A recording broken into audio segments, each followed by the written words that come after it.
บดีหรืออาจจะมีคำด่าอยากจะเล่าท่านทั้งหลายได้ฟังว่ามีพราหมณ์ท่านหนึ่งซึ่งในสมัยนั้นนี่พระพุทธเจ้านี่ท่านได้ประทับอยู่ที่ควงไม้สะเดาใกล้กรุงเวลัญชาไม้สะเดานี่กำเมืองเขาขอไม้เสลี่ยมนั่นเสลี่ยมก็คือสะเดาประทับอยู่ที่ควงไม้สะเดาปรากฏว่ามีพราหมณ์คนหนึ่งชื่อว่าเวลัญชะก็เข้าไปหาพระพุทธเจ้าพอปะหน้ากันก็แทนที่จะแนะนำตัวเองที่ม่วนทักทายกันก็เริ่มต้นก็ทักทายกันด้วยคำตำหนิติเตียนก็หมายความว่าด่ากันเป็นชุดๆนะเจอหน้าก็ด่าก็เรียกว่าประโยคแรกก็ด่าแล้วคือพราหมณ์ท่านนี้ด่าพระพุทธเจ้าเฮาว่าท่านพระโคดมเนี่ยเป็นคนที่บ่มีรถในนี้คือรอเรือสอเสือหรือรสชาติพระพุทธเจ้าท่านก็ตรัสว่าถูกแล้วเวลัญชะเฮาเนี่ยละรสในรูปเสียงกลิ่นรสและสัมผัสได้เด็ดขาดแล้วเฮาจึงบาดติดในรสแล้วก็ด่าต่อไปว่าท่านพระโคดมเนี่ยบ่มีโภคะคงจะหมายถึงสิ่งของทรัพย์สมบัติเนี่ยหลวงท่านก็ตรัสตอบว่าถูกแล้วเวลัญชะเราเนี่ยละโภคะสมบัติอันเป็นรูปเสียงกลิ่นรสและสัมผัสได้เด็ดขาดแล้วเราจึงบ่ต้องมีโภคะท่านพระโคดมเป็นคนที่กล่าวการบากระทำพระองค์ก็ตรัสว่าถูกแล้วเวลัญชะเราเนี่ยละทำกายทุจริตวจีทุจริตมโนทุจริตได้เด็ดขาดแล้วเราจึงกล่าวการบาทำทุจริตเหล่านั้นท่านพระโคดมเป็นคนกล่าวความขาดศูนย์นิดาพระองค์ท่านก็ตรัสว่าถูกแล้วเวลัญชะเรากล่าวความขาดศูนย์แห่งราคะโทสะและโมหะที่เราละได้เด็ดขาดแล้ว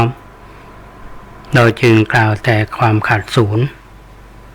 ท่านพระโคดมเป็นคนเกลียดดาคำว่าเกลียดดานี่คือเกลียดไปทุกอย่างว่าไงนะพระองค์ท่านก็ตรัสว่าถูกแล้วเวลัญชะเราเนี่ยเกลียดกายทุจริตวจีทุจริตมโนทุจริตที่เราละได้เด็ดขาดแล้วเราจึงเกลียดสิ่งเหล่านี้ท่านพระโคดมเป็นคนกำจัดถูกแล้วเวลัญชะเรากำจัดราคะโทสะโมหะก็คือเกิดแถมต่อไปคำกล่าวของท่านจึงนับว่าถูกต้องท่านพระโคดมเป็นคนเผาผลาญถูกแล้วเวลัญชะเราเผาผลาญกายทุจริตวจีทุจริตและมโนทุจริตบ่คือเกิดแถมต่อไปคำกล่าวของท่านจึงถูกต้องท่านพระโคดมเป็นคนที่บ่พูดบ่เกิดถูกแล้วเวลัญชะเราเนี่ยตัดรากเหง้าแห่งการเกิดในครรภ์หรือเกิดในภพใหม่ได้เด็ดขาดที่ท่านว่าเราบ่พูดบ่เกิดจึงเป็นการกล่าวที่ถูกต้องแล้วเวลัญชะเกิดความเลื่อมใสท่านผู้ฟังปฏิญาณตนถึงพระรัตนตรัยแล้วก็แสดงตนเป็นอุบาสกตลอดชีวิตอันนี้เป็นเรื่องที่มีมาใน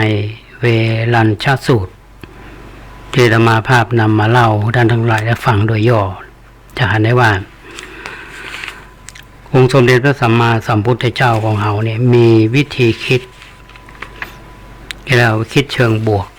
อันนี้สามารถเปลี่ยนคำด่าเนี่ยเป็นดอกไม้ได้แต่ท่านก็อาจจะบอกว่าเพราะพระองค์ท่านเป็นสัพพัญญูบำเพ็ญบารมีมามากแต่สำหรับหมู่เฮาที่เป็นปุถุชนเนี่ยก็ต้องด่าคือกรรมด่าตอบกันตลอดนะอาฆาตมาดลายกัน ก็จึงเกิดเรื่องราวที่เกิดขึ้นในสังคมของเราสิ่งเหล่านี้แหละท่านผู้ฟังว่าเป็นตัวอย่างถึงแม้ว่าเราจะมาสามารถจะทำได้ดังพระพุทธองค์แต่ว่าถ้าหากเรามีการฝึกฝนแล้วก็มีสติอยู่เสมอเนี่ยสิ่งร้ายๆจะมาเกิดขึ้นกับชีวิตของเราอย่างในชีวิตประจำวันเราเนี่ยบางทีเราอยู่คนเดียวนี่ครับที่เพิ่นบอกว่าอยู่คนเดียวเนี่ยระหว่างความคิดอยู่กับมิตรเนี่ยระหว่างคำพูดคืออยู่คนเดียวนี่กึดนักท่านผู้ฟังปรุงแต่งเยอะคิดนั่นคิดนี้ฟุ้งซ่านแสดงว่าบ่มีสติถ้าอยู่กับมิตรอยู่กับคนเยอะๆเนี่ยก็ต้องระวังคำอู้เพราะฉะนั้นในตรงนี้เขาจะได้ว่าอย่างเวรัญชะที่มาถามพระพุทธเจ้าเนี่ยมาด้วยเจตนาร้ายประโยคแรกก็ด่าเพิ่นละแต่พระพุทธเจ้านี่สามารถที่จะเอาอยู่ที่เขาบอกว่าเอาอยู่นะก็คือสามารถที่จะเปลี่ยนจากคำด่าเนี่ยเป็นดอกไม้ฟังมาปฏิเสธแล้วก็เปลี่ยนความหมายใหม่อย่างที่ท่านทั้งหลายได้อ่านว่าอย่างที่บอกว่าคนบ่มีรถเนี่ยก็คือบ่มีรถบ่มีชาติอย่างลักษณะนั้นนะเพิ่นก็บอกถูกแล้วเพราะว่าจะเป็นรูปเสียงกลิ่นรสสัมผัสทั้งหลายแลเนี่ยมันบ่มีแล้วในตัวท่านก็จึงบ่ติดอยู่ในรถบ่มีโภคะก็คือว่าบ่ต้องติดอยู่ในเรื่องของรูปเสียงกลิ่นรสสัมผัสเหล่านี้แล้วหรือการบักระทำเนี่ยคือด้านคนทุจริตท่านผู้ฟังทุจริตเนี่ยท่านประทำละนี่เรายังนึกถึงวาทะก็เรียกพระดำรัสที่พระพุทธเจ้าได้ตรัสกับองคุลิมานท่านผู้ฟังลองนึกได้เนาะว่าองคุลิมานไล่พระพุทธเจ้าท่านก็ดำเนินไปเรื่อยๆก็คือง่ายก็เตียวไปตามธรรมดานี่แหละแต่ท่านก็ตรัสว่าเราหยุดแล้วองคุลิมานก็บอกว่าหยุดจะได้เตียวไปดุมๆที่พันว่าเอานะเตียวไปดุมๆก็ว่ายังหยุดอยู่แต่ความหมายในเชิงปรัชญาพระองค์ว่าเราหยุดแล้วเนี่ยจากการทำบาปเรื่องทุจริตหลายเนี่ยบ่ทำตรงนี้ก็ยืนยันตรงนี้ว่าพระพุทธเจ้าเนี่ยท่านได้ก็เรียกว่าบ่ทำในสิ่งที่ชั่วทั้งหลายแล้วอันนี้เป็นตัวอย่างนะท่านผู้ฟังเป็นตัวอย่างว่าในที่สุดคนเหล่านี้ซึ่งมีความเคารพนับถือในพระองค์ท่านเมื่อฟังแล้วเนี่ยก็เกิดความเลื่อมใสและปฏิญาณตนถึงพระรัตนตรัยถึงพระพุทธพระธรรมพระสงฆ์เป็นที่พึ่งและก็แสดงตนเป็นอุบาสกตลอดชีวิตเหมือนกับหลายๆท่านนะที่เรามีมุมมองต่อกันเนี่ยนะครับอาจจะมีคำเล่าซึ่งเป็นเชิงลบต่อบุคคลบางคนเนี่ยนะเขารับข่าวรับตุกสารตรงนั้นมาเขาก็เชื่อแล้วเขาก็พลอยมีทัศนคติที่บดีกับคนคนนั้นแต่ถ้าเราใช้หลักของวิจารณญาณอยู่ต้องอาศัยเวลาและศึกษาบุคคลคนนั้นเนี่ยคือใช้เวลาแล้วเราจะอ่านความจริงบางทีสิ่งที่เราเห็นเนี่ยอาจจะไม่ใช่อย่างที่เราเห็นก็ได้สิ่งที่เราได้ยินมาอาจจะไม่ใช่อย่างที่เราได้ยินมาก็ได้เพราะฉะนั้นตรงนี้เปิ้นถึงบอกว่าการที่เราจะรับข่าวสารในอย่างมาต่างๆเนี่ยเราจะต้องกรองหลายชั้น ยิ่งในปัจจุบันเนี่ยไอโซเชียลมีเดียเนี่ยมันมีอิทธิพลมีทั้งข่าวลวงมีทั้งข่าวจริงถ้าเขาบริโภคข่าวสารเนี่ยแบบบัจจัยวิจารณญาณบ่พินิจพิจารณาเขาก็ตกเป็นทาสของสิ่งเหล่านี้ถ้าโยงไปเรื่องคำสอนของพระพุทธเจ้าเขาเนี่ยท่านจะให้เอาใจวิจารณญาณในการรับข่าวสารเพราะฉะนั้นก็คือท่านผู้ฟังต้องพินิจพิจารณาเรื่องนี้นะการที่จะรับข่าวสารจากบุคคลอื่นเราต้องไตร่ตรองพิจารณารอบด้านเราจะประตกเป็นเครื่องมือไม่ใช่ว่า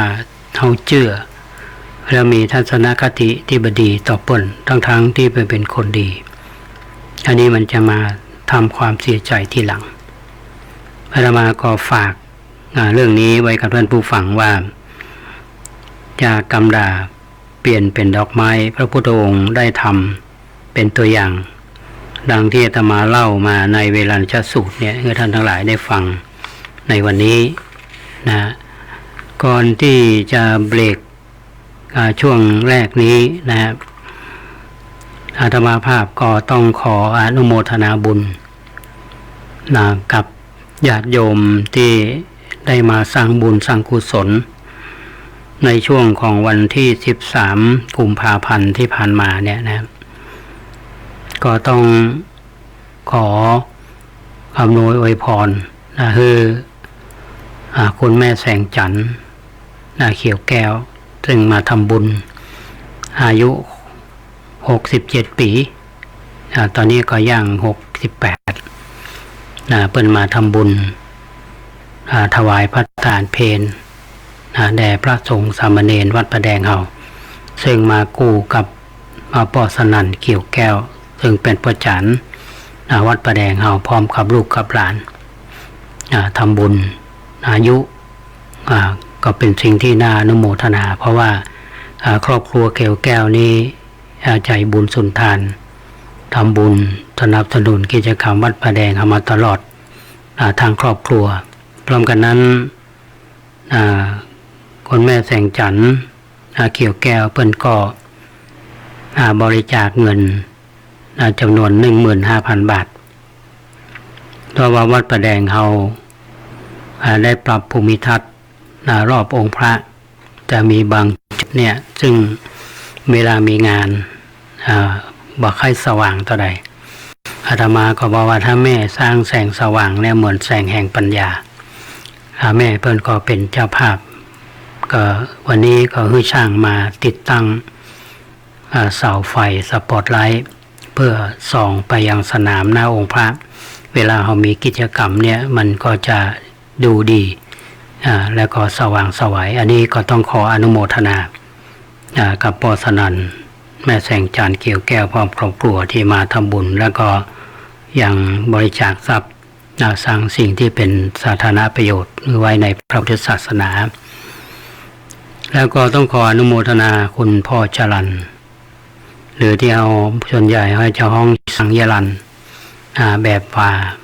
และโยมพรสวรรค์แบบว่าพร้อมลูกหลานญาติมิตรก็มาทำบุญ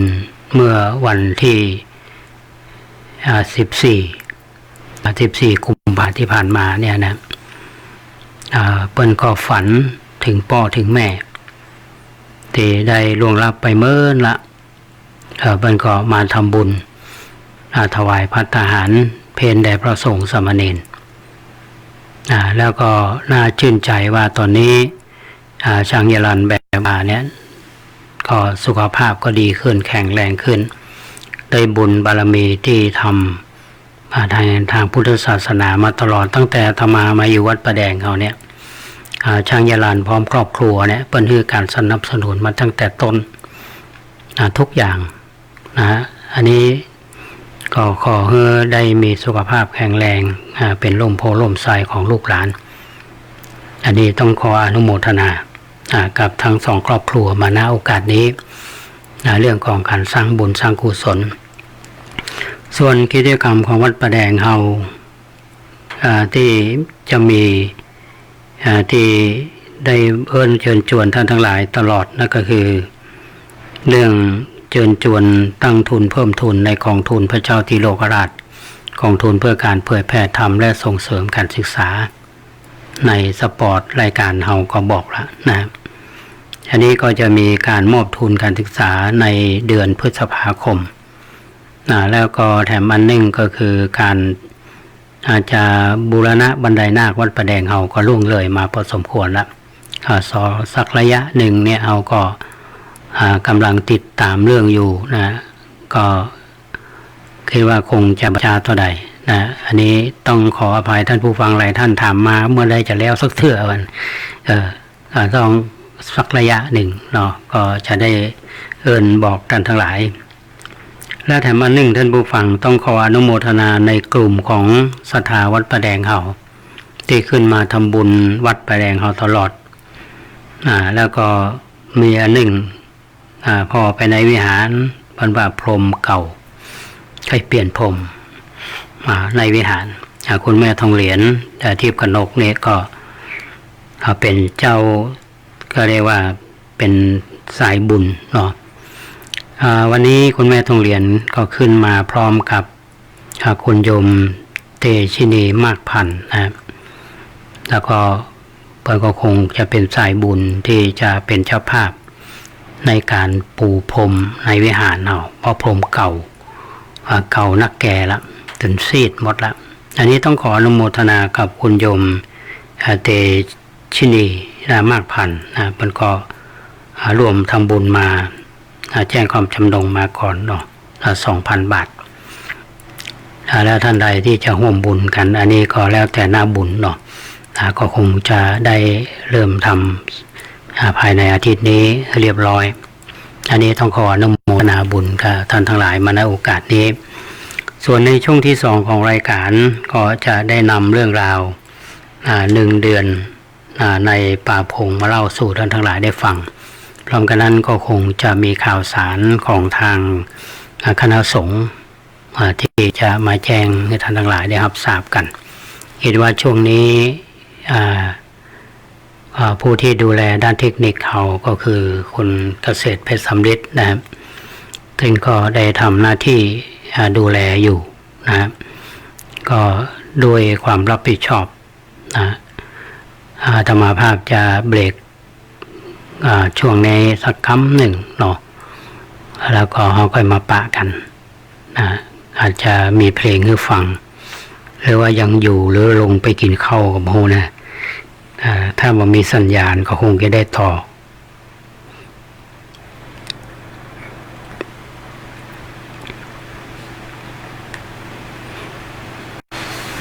นิ่งอยู่ท่านผู้ฟังก็น่าจะลงไปทำกิจเพราะว่ามีกิจกรรมก็บ่ต้องเบรกกันละนะฮะวันนี้ก็ว่าจะยังกินน้ำสักคำเสียงบ่ค่อยดีเท่าไหร่ก็มาละท่านผู้ฟัง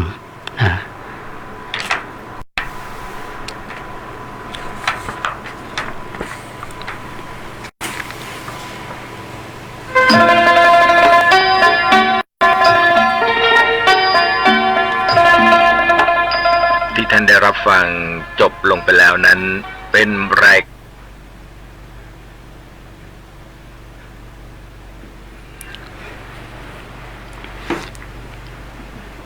เจ้าอาวาสวัดป่าแดงมหาวิหารอำเภอเมืองจังหวัดเชียงใหม่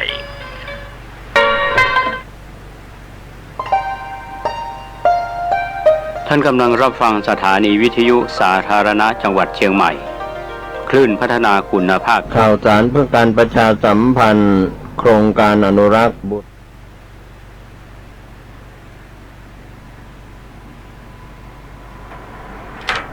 ข่าวสารเพื่อการประชาสัมพันธ์โครงการอนุรักษ์บูรณะพระวิหารหลวงวัดพระสิงห์วรมหาวิหารตำบลพระสิงห์อำเภอข่าวสารเพื่อการประชาสัมพันธ์โครงการอนุรักษ์บูรณะพระวิหารหลวงวัดพระสิงห์วรมหาวิหารตำบลพระสิงห์อำเภอเมืองเชียงใหม่จังหวัดเชียงใหม่ร่วมกับกรมศิลปากรมีกำหนดบูรณะพระวิหารหลวง7 สิงหาคม 2562 ถึง 1 มิถุนายน 2563 ก็ใช้เสียงนี้เชิญชวนท่านผู้ใจบุญ ใจกุศลเป็นศรัทธานักศิลนักบุญทั้งหลายร่วมบุญร่วมกุศลในคราวครั้งนี้ได้ทุกๆวันแจ้งข่าวสารเพื่อการประชาสัมพันธ์โครงการต่อเนื่องการก่อสร้างที่พักกายโรงพยาบาลทางเลือกเนื้อที่10 ไร่ที่พักใจสถานที่ปฏิบัติธรรมศึกษาธรรม3 ไร่ใช้กองทุนจากศรัทธาผู้ใจบุญใจกุศลทั้งทางใกล้ทางไกลต่อเนื่องจนกว่าจะแล้วเสร็จท่านที่จะร่วมบุญร่วมกุศลสอบถามรายละเอียดเพิ่มเติมและร่วมทำบุญได้ที่หลวงพ่อพระครูอาทรวิสุทธิคุณ053-464-154-081950-3471ได้ทุกวันข่าวสารเพื่อการประชาสัมพันธ์ขอเชิญร่วมทำบุญวันมรณภาพครบ27 ปีและอายุ114 ปีพระครูวิมลวรเวทหลวงพ่อบุญมีชยวุฒโธวัดท่าตะต๋อยศรีสร้อยทรายมูลตำบลวัดเกตอำเภอเมืองเชียงใหม่จังหวัดเชียงใหม่จัดงานวันเสาร์ที่7 มีนาคมพุทธศักราช 2563เนื่องด้วยพระครูวิมลวรเวทหลวงพ่อบุญมีชยวุฒโธอดีตเจ้าวาดวัดท่าตะต๋อยศรีสร้อยทรายมูลได้ถึงแก่มรณภาพไปเมื่อวันอาทิตย์ที่7 มีนาคม 2536เพื่อเป็นการแสดงออกซึ่งความกตัญญูกตเวทิตาธรรมและเพื่ออุทิศส่วนบุญส่วนกุศลแด่ดวงวิญญาณของหลวงพ่อและอดีตเจ้าวาดทางคณะศรัทธาศิษยานุศิษย์ชุมชนคณะครูอาจารย์และนักเรียนโรงเรียนเทศบาลวัดท่าสะต๋อยจึงได้จัดให้มีการบำเพ็ญบุญกุศลครบ27 ปีหรืออายุชาตการของหลวงพ่อบุญมีชยวุฒโธพระครูวิมลวรเวทชาตการ114 ปีจัดงานพร้อมกันในวันเสาร์ที่7 มีนาคมพุทธศักราช 2563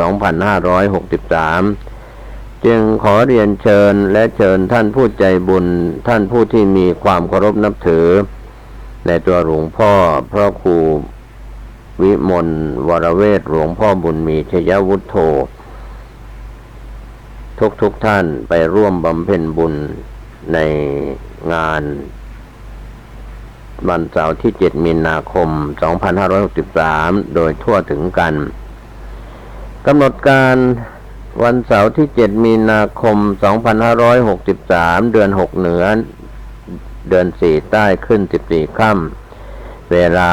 9:30 นาทีอาราธนาพระสงฆ์สวดพระพุทธมนต์มอบทุนการศึกษาให้แก่มหาวิทยาลัยมจรมมรพระภิกษุสามเณรวัดท่าตะต๋อยผู้สอบปรริญญานักธรรมได้มอบทุนให้โรงเรียนในสังกัดสำนักการศึกษาเทศบาลนคร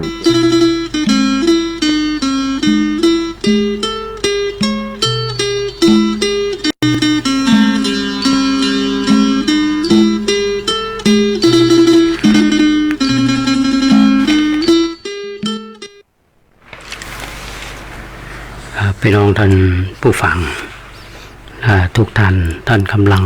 ฟังสถานีวิทยุสาธารณะจังหวัด FM 92.25 เมกะเฮิรตซ์อาตมาภาพพระครูกิตปริยเทยพรก็อยู่กับท่านผู้ฟังในรายการร่มโพวันนี้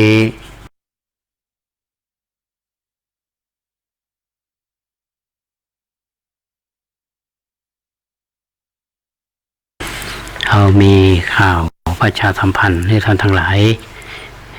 ฟังกันหลายข่าวในช่วงของรายการทั้งที่อาตมาภาพได้กล่าวไปว่ารายการของเรานั้นเป็นรายการซึ่งเปิดให้กับท่านผู้ฟังที่ติดตามรับฟังทาง Facebook ก็ดีซึ่งมีหลายท่านได้ติดตามมาหลายท่านก็โทรศัพท์มาทั้งที่กล่าวแล้วนะครับ ซึ่งในช่วงนี้ดังที่อาตมาภาพได้แจ้งข่าวสารให้ท่านทั้งหลายได้ฟังกันอย่างเมื่อวันที่11 กุมภาพันธ์ที่ผ่านมานั้นในคณะสงฆ์อำเภอเมืองจังหวัดเชียงใหม่ก็ได้เป็นเจ้าภาพบำเพ็ญกุศลถวายพระพรหมมงคลหลวงปู่ทองที่วัดพระธาตุเจ้าสีจอมทองซึ่งก็มีบรรดาพระสังฆาธิการตั้งแต่เจ้าคณะอำเภอรองอำเภอเจ้าคณะตำบลเจ้าวาดในอำเภอเมืองเขาเนี่ยไปกันมากหน้าหลายตาซึ่งวันนั้นอาตมาภาพมีความตั้งใจว่าจะไปร่วมงานแต่พอดีวันนั้นนี่ติดงานที่วัดซึ่งมีงานศพซึ่งเป็นบุคคลที่รู้จักมักคุ้นกันก็เลยไม่ได้ไปร่วมงานแต่ก็ติดตามข่าวสารตลอดเวลาวันนั้นนิมนต์ท่านเจ้าคุณวิมลมุนีเจ้าคณะอำเภอกัลยาณิวัฒนาท่านอยู่สำนักวัดศรีโสดาเป็นองค์แสดงพระธรรมเทศนาอันนี้ก็ต้องขอบคุณคณะสงฆ์อำเภอเมืองทุกท่านที่ได้ไป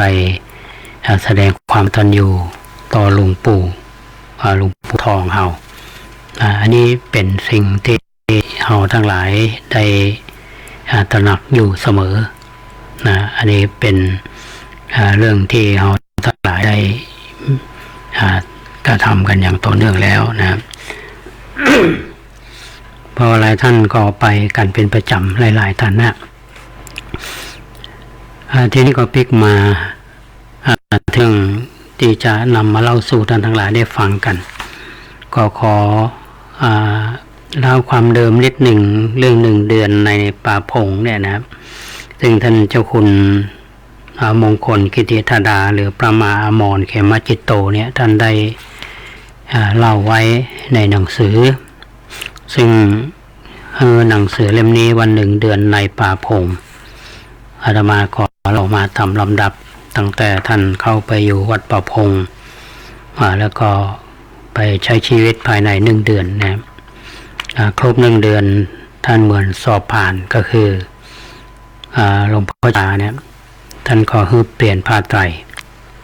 แล้วท่านขอได้เดินทางพลิกไปสำนักเดิมซึ่งขอไปสร้างความแปลกใจให้กับบรรดาญาติโยมและก็พระภิกษุสามเณรคือท่านเปลี่ยนผ้าเป็นสีของวัดหนองประพงแล้วฉันเข้ามือเดียวท่านก็วางแผนงานอย่างเรียบร้อยมอบหมายงานเนี่ยท่านก็กำหนดกลับ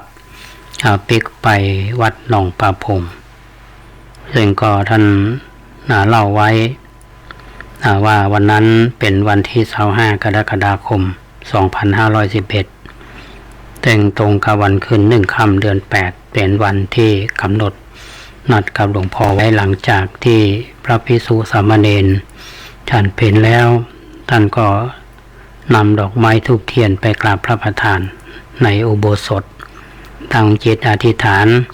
ขอแผ่ส่วนบุญส่วนกุศลในการปฏิบัติธรรมแด่พ่อแม่ปู่ย่าตายายญาติ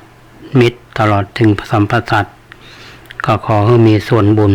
แล้วก็ไปกราบลาท่านเจ้าวาดเตรียมออกเดินทางวันนั้นมีบรรดาพระภิกษุสงฆ์สามเณรและญาติโยมไปส่งนี่ประมาณ200 คนไปถึงวัดหนองประพงในตอนบ่ายคือบางพวกก็ตั้งใจไปด้วยความเคารพเลื่อมใสบางพวกก็ไปเพื่อให้หายสงสัยว่าวัดหนองประพงมีอย่างดีเป็นจะใดท่านพระมรจึงบัดถึงจิตใจที่อยากจะไปอยู่หลวงพ่อชาเนี่ยท่านมีบุคลิกลักษณะเป็นจะใดท่านเทศสอนจะใดน่าคิดน่านึกพอที่จะเป็นประโยชน์แก่ชีวิตพ่องบอกว่าไก่ป่าเป็นจะใดยังบ่เคยเห็นอยากเห็นอยากชมซึ่งเป็นธรรมดาของมนุษย์เราหลวงพ่อท่านเอาลานวัดบริเวณหน้ากุฏิของท่านเป็นที่ต้อนรับคือบริเวณด้านเหนือ โบสถ์วัดหนองประพงใกล้กุฏิหลังเก่าของท่านเมื่อพระภิกษุสามเณรและญาติโยมมานั่งพร้อมแล้วเนี่ยก็ถวายความเคารพท่านได้โอวาทเรื่องมรรคผลบพ้นสมัยท่านพระอามรท่านก็ได้บันทึกเรื่องราวที่หลวงพ่อชาเนี่ยท่านได้กล่าวกับท่านและญาติโยมในวันนั้นว่าวันนั้นมีพระภิกษุสามเณรและหลวงพ่อท่านก็บอกว่าวันนี้มีพระภิกษุสามเณรและญาติโยมเนี่ยมาส่งมหามรเป็นจำนวนมากเนื่องจากว่าเอาเคยอยู่ด้วยกันมาร่วมการร่วมงานกันมา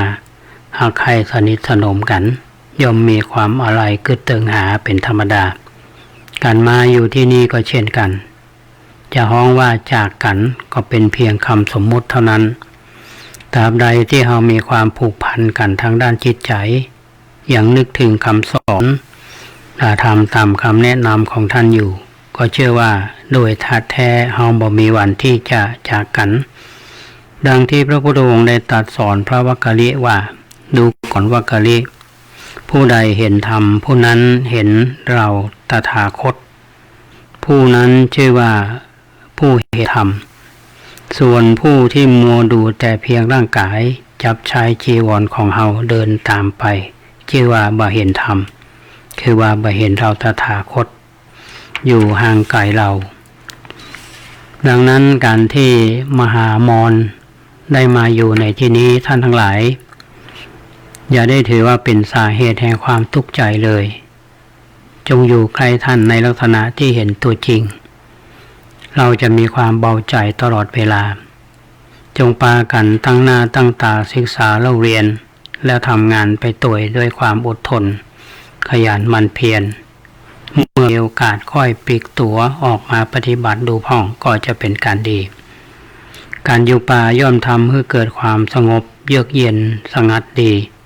ทำให้จิตใจเรามีความวุ่นวายน้อยลงเพราะอยู่กับธรรมชาติต้นไม้เถาวัลย์ขึ้นเขียวชอุ่มจิตใจก็เย็นสบายเมื่อมองดูต้นไม้เถาวัลย์โคดงอก็มีอยู่ตามเป็นธรรมชาติบ่เป็นพิษเป็นภัยแก่ผู้ใดต่างจากคนงอจะเป็นนักบวชหรือชาวบ้านย่อมก่อความยุ่งยากเดือดร้อนเป็นพิษเป็นภัยแก่คนและสถานที่นั้นเสมอสู่ต้นไม้เถาวัลย์ก็บ่ได้มองดูทีไรสบายใจทุกครั้งแม้จะได้ยินเสียงของกระแตและไก่ป่านกต่างๆแม้กระทั่งแมงแมงง่วงยักษ์จั่นเป็นต้นมันเคยฮ้องจะใดมันก็ฮ้องอยู่อย่างนั้นเช่นนกเขา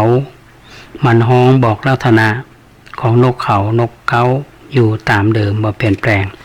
บ่มีการสับปรับกับกรอกหลอกลวงอะไรอย่างถึงเวลาฮ้องมันก็ฮ้องถึงเวลาหยุดมันก็หยุดสัตว์ต่างๆจึงมีอย่างหลายๆอย่างต่างจากคนเฮานั้นปากอู้ไปอย่างหนึ่งแต่จิตคิดไปอีกอย่างหนึ่งปากอู้กับเฮาอยู่ดีๆแต่ใจของเขามุ่งร้ายทำลายเฮาก็เป็นได้มองดูอาการภายนอกก็น่าคบส่วนลึกของใจเขาเฮาหู้ได้ยากเพราะเต็มไปด้วยมายาถ้าเราเผลอตัวเชื่อง่ายเกินไปเราอาจจะเสียใจภายหลังจึงต้องระวังสีและเสียงต่างๆที่คนปรุงแต่งขึ้นมันเป็นของปลอมเขามุ่งไปในทางยั่วยุลุ่มหลงมัวเมาสำหรับหลอกคนโง่ที่จมลงอยู่ต่อไปล้วนแต่เป็นมายาทั้งสิ้นจึงมีความแตกต่างจากสีของป่าและเสียงจากป่ามากทีเดียวเพราะป่านั้นอย่างก็เป็นอยู่ตามธรรมชาติดังนั้นพระพุทธเจ้าจึงเกิดที่ป่าตรัสรู้ที่ป่าประกาศธรรมครั้งแรกที่ป่าและปรินิพพานที่ป่าจึงเป็นดินแดนแห่งความสงบไม่ว่ากายวิเวกจิตวิเวกและอุปธิวิเวกสมัยนี้คนเฮาชอบคิดและเข้าใจว่าพระพุทธเจ้าปรินิพพานไปนานแล้วมรรคผลพ้นสมัยเสียแล้วทำไปปฏิบัติไปก็ไม่ได้บรรลุธรรมอย่างเลย ความจริงพุทธภาวะคือพระพุทธเจ้าที่เป็นธาตุแท้นั้นตายบ่เป็นยังอยู่ตลอดเวลาจะปรินิพพานไปเฉพาะท่านผู้บำเพ็ญตนจนเข้าภาวะอันนั้นเท่านั้นส่วนพระธรรมคำสอนของพระองค์ยังมีอยู่ย่อมให้ผลแก่ผู้ปฏิบัติถูกต้องเสมอบ่เลือกการบ่เลือกเวลาคนโง่เท่านั้นที่เข้าใจว่ามรรคผลพ้นสมัยเสียแล้วแต่คนฉลาดเขาจะบ่พูดบ่เข้าใจอย่างนั้นพูดง่ายๆก็เหมือนเขาขุดบ่อเพื่อหาน้ำในสมัยพุทธกาลเขาก็ขุดเพื่อต้องการน้ำโกยหินเจอหากไม้เอาหากไม้ออกเจอหินเอาหินออกขุดได้ที่ดีแล้วย่อมได้น้ำมันมีอยู่แล้วตามธรรมชาติเฮาบ่จำเป็นต้องไปสร้างหรือไปแต่งแต่บ่อเพื่อได้พบน้ำเท่านั้นสมัยนี้คนเฮาขุดดินคือเป็นบ่อเพื่อคือน้ำเพื่อคือได้น้ำเช่นเดียวกันเมื่อขุดได้ที่ดีแล้วย่อมได้น้ำโดยบ่ต้องแต่งบ่ต้องเนรมิตอย่างทางนั้นคนโง่ที่อวดฉลาดว่าตนฉลาดเท่านั้นจึงกล้าปฏิเสธว่าในดินบ่มีน้ำและเขากล้ายืนยันว่าสมัยนี้ขุดบ่อแล้วต้องแต่งน้ำต้องเนรมิตน้ำยังมีคนเป็นจำนวนมากยังเข้าใจว่าเมื่อเฮายืนอยู่บนพื้นดินมองมาหาน้ำต้องปฏิเสธทันทีว่าในพื้นดินบ่มีน้ำพ้นสมัยเสียแล้วที่จะขุดบ่อทั้งที่ตนเองก็ได้อาศัยน้ำจากบ่อที่คนอื่นขุดไว้จึงพอได้ดื่มได้ใช้อยู่ทุกวันคิดดูแล้วก็สงสารคนประเภทนี้จริงๆซ้ำร้ายยังเที่ยวไปดูถูกดูหมิ่นคนที่กำลังพยายามขุดบ่อหาน้ำเสียอีกจึงขอฝากท่านทั้งหลายไว้พิจารณาการศึกษาปริยัติธรรมนั้นเป็นของดีมีประโยชน์ทำให้มีความรู้ความฉลาดขึ้นผู้ที่ผิดที่ถูกที่ควรและบ่ควรจึงถือว่าเป็นบันไดขั้นแรกแต่ยุดอยู่เพียงแค่นั้นอย่างบ่พอควรสนใจปฏิบัติตามดูบางทีก็จะได้รับรู้ความฉลาดที่ลึกซึ้งแปลกกว่าเคยเรียนมาจึงขอฝากท่านทั้งหลายไว้เป็นข้อคิดหากท่านผู้ใดสนใจจะปฏิบัติธรรมถึงหน้าแล้งว่างจากการเรียนจะมาปฏิบัติก็ขอนิมนต์ได้เลยบัดนี้ได้เวลาพอสมควรจึงขอนิมนต์เดินชมวัดวาอารามตามสบายนั่นเป็นโอวาทของหลวงพ่อชาเมื่อบรรดาพระภิกษุสามเณรท่านทั้งหลายฟังแล้วก็กราบนมัสการหลวงพ่อชาก็พากันแยกย้ายไปชมสถานที่ตลอดทั้งสำนักแม่ชีในเวลาพอสมควรก็พากันกลับบ้านทุกคนก่อนลากลับก็พอมายังตัวท่านมหามรด้วยคำอาลัยอาวรณ์จนท่านบากล้าสบตาแล้วก็สงสารหันใจแต่บ่ลืมสงสารตัวเองจึงลำพึงในใจว่าจากกันเพียงแต่ได้ห่างกายชีพอยู่อย่างมั่นหมายพบบ้างจากกันเพราะความตายจากยิ่งไกลนาจรจากเพราะกรรมสร้างส่งให้ไกลแสนลาก่อนทุกท่านผู้เคยเห็นเคยอยู่ร่วมสุขเย็นค่ำเช้าลาจากเพราะจำเป็นเพื่อก่อกุศลนาอย่าโศกอาลัยเศร้าบ่ได้ไกลเหลือท่านบอกว่าการจดบันทึกครั้งนี้ท่านก็บันทึกไว้เพื่อที่จะให้คนเนี่ยได้รับทราบว่าบางครั้งเกิดความคิดว่าชีวิตความเป็นมาของหลวงพ่อชาตั้งแต่หนุ่มจนเข้าวัยกลางคนท่านอุตสาห์ดันดนไปศึกษาปริยัติธรรมต่างถิ่นแล้วก็ออกปฏิบัติธรรมจนกระทั่งได้กลับมาเป็นครูบาอาจารย์เช่นนี้ท่านเคยผ่านเหตุการณ์มามากปัญหาต่างๆเป็นสิ่งที่เกิดขึ้นเป็นเหตุที่ท่านได้ทำมาท่านควรที่จะนำมาสอนหรือแก้ปัญหาก็จะเป็นความรู้ วันนั้นหลังจากที่ทำกิจวัตรเรียบร้อยแล้วตอนเย็นก็ไปกราบกันที่หลวงพ่อที่กุฏิได้ฟังธรรมและข้อคิดในการประพฤติปฏิบัติขจัดความสงสัยเกิดขึ้นโดยที่เฮานวัดต้องเรียนถามท่านอู้ไปช้าๆและก็ตรงเป้าของเราพอดีเมื่อได้เวลาพอสมควรเพื่อนๆก็พากันกลับไปบำเพ็ญเพียรส่วนตัวท่านมอนยังบักกลับก็ได้เรียนถามท่านว่ากระผมอยากทราบว่าเมื่อคราวหลวงพ่อออกปฏิบัติธรรมครั้งแรกนั้นทำอย่างไรเดินทางไปศึกษากับครูบาอาจารย์ที่ไหนและมีอุปสรรคอย่างพ่อความเมตตาธรรมหลวงพ่อขอรับทราบหลวงพ่อได้ฟังแล้วเนี่ยเป็นรู้สึกว่าเล่าให้ฟังแล้วท่านมามอนก็บอกว่ารู้สึกว่ามันเป็นสิ่งที่น่าฟังน่าคิดน่าศึกษาก็ได้กราบลาท่าน2-3 วันต่อมาเนี่ยก็เข้าไปหาท่านก็เล่าให้ฟังรู้สึกซาบซึ้งในปฏิปทาที่ท่านดำเนินมาล้วนแต่มีประโยชน์ต่อศิษย์น่าจะได้รับทราบเอาไว้เป็นแนวทางต่อไปนับเป็นเวลาหลายครั้งที่ท่านพระมหามอนท่านรับทราบประวัติและการปฏิบัติธรรมของหลวงพ่อก็บันทึกไว้ท่านก็ได้เสนอถวายว่าควรที่จะทำประวัติของหลวงพ่อเพื่อที่จะมาแจกในงานทอดกฐินปี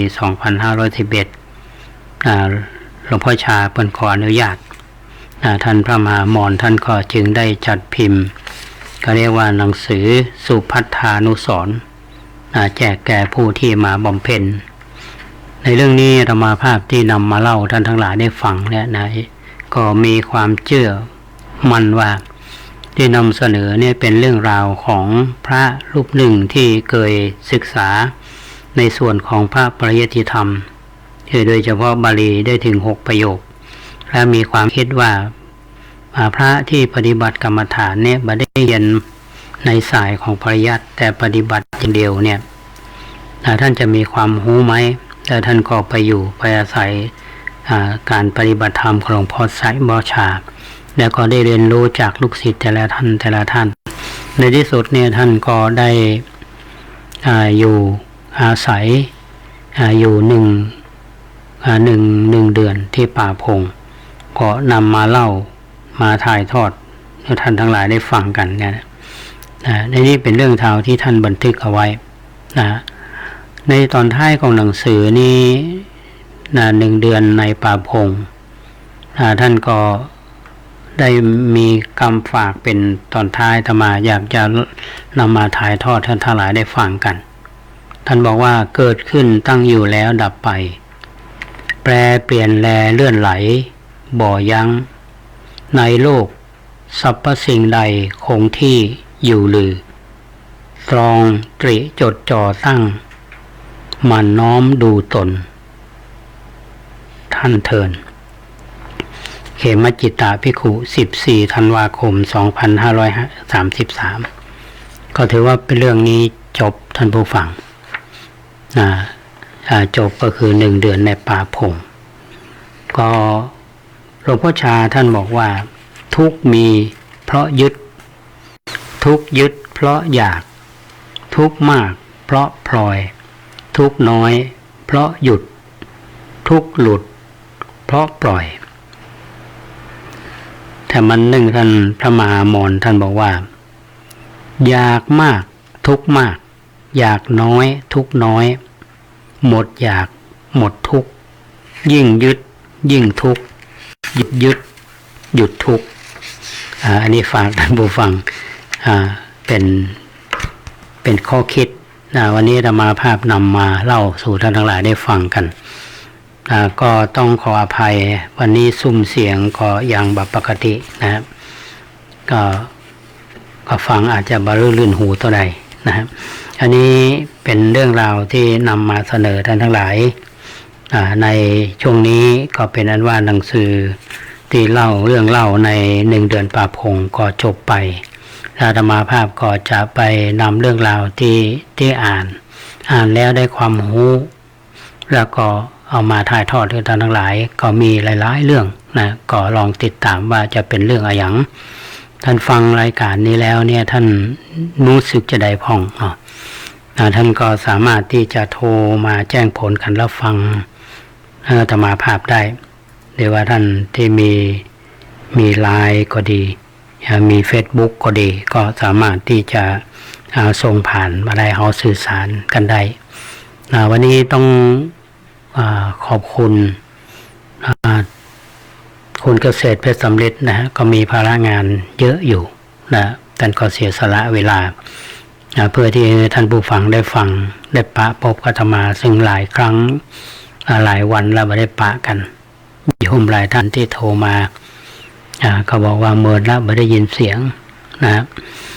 ช่วงนี้ก็ยอมรับอยู่ว่างานก็มีพอสมควรที่ภาวะอากาศก็ปกติเท่าใดนะครับเพราะฉะนั้นวันพรุ่งนี้ท่านผู้ฟังก็เป็นวันพระเนาะก็มาทำบุญตักบาตรตามหน้าที่ของเฮาชาวพุทธวัดพระแดงเฮาทุกวันพระก็จะมีการทำบุญตักบาตรฟังพระธรรมเทศนาในตอนแรงก็มีการสวดมนต์ก็เรียกว่าทำวัดคำแปะทำอย่างต่อเนื่องแล้วก็เวียนเทียนนะวันที่1 มีนาคมพุทธศักราช 2563 เวลา 9 โมงครึ่งก็จะมีงานออกเมนพระราชทานเพลิงศพพระโสพลกิเตธาดาอดีตรองเจ้าคณะจังหวัดลำพูนอดีตเจ้าวาดวัดบ้านกองที่วัดบ้านกองตำบลปากบ่องอำเภอป่าซางจังหวัดลำพูนพระเดชพระคุณท่านเจ้าคุณพระโสพลกิเตธาดาเนี่ยท่านเคยจำพรรษาอยู่ที่วัดเบญจมบพิตรและท่านก็มาอยู่ที่วัดบ้านกองเนาะท่านก็เป็นศิษย์ของครูบาพระบาทท่านก็ตอนที่อาตมาภาพทำงานที่มหาจุฬาเนี่ยท่านเป็นพระผู้บริหารท่านหนึ่งนะอันนี้ท่านมรณภาพไปละทางคณะสงฆ์อำเภอป่าซางซึ่งพระเดชพระคุณท่านเจ้าคุณพระพุทธบาทพิทักษ์ท่านเจ้าคณะอำเภอป่าซางประธานจัดงานท่านก็นิมนต์มาอันนี้ก็แจ้งข่าวพี่น้องเฮาได้รับทราบส่วนวันที่ 7 มีนาคม 2563 วันกตัญญูวัดท่าสะตอยก็เชิญไปร่วมงานกันวันนี้ธรรมาภาพขอจากลาท่านผู้ฟังไปก่อนขอความสุขสวัสดีจงบังเกิดมีท่านผู้ฟังทุกท่านขอเจริญพร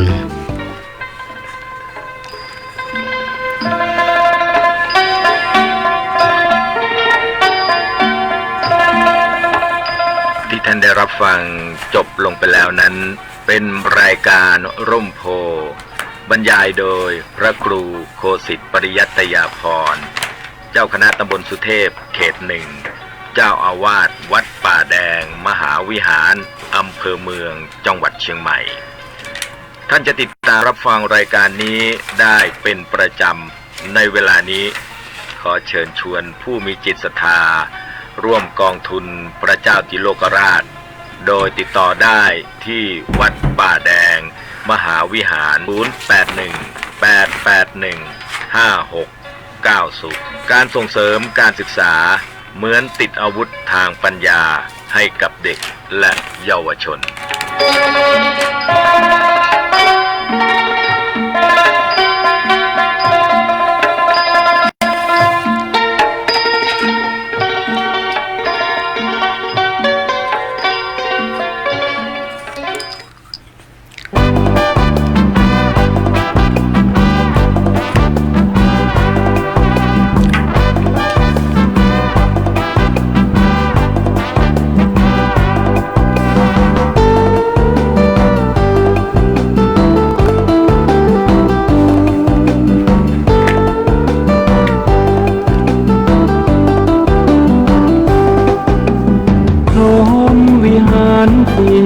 รรมะนี้คือหลักธรรมเมตตาข้อหนึ่งข้อนำข้อสองดีล้ำความกรุณามุทิตามีมาต่อ ดีจริงหนอฟังเถิดนาข้อสามแล้วสี่ตามมาคืออุเบกขาสูงค่าแห่งธรรมข้อหนึ่งคือความเมตตาปรารถนาให้ผู้อื่นสุขล้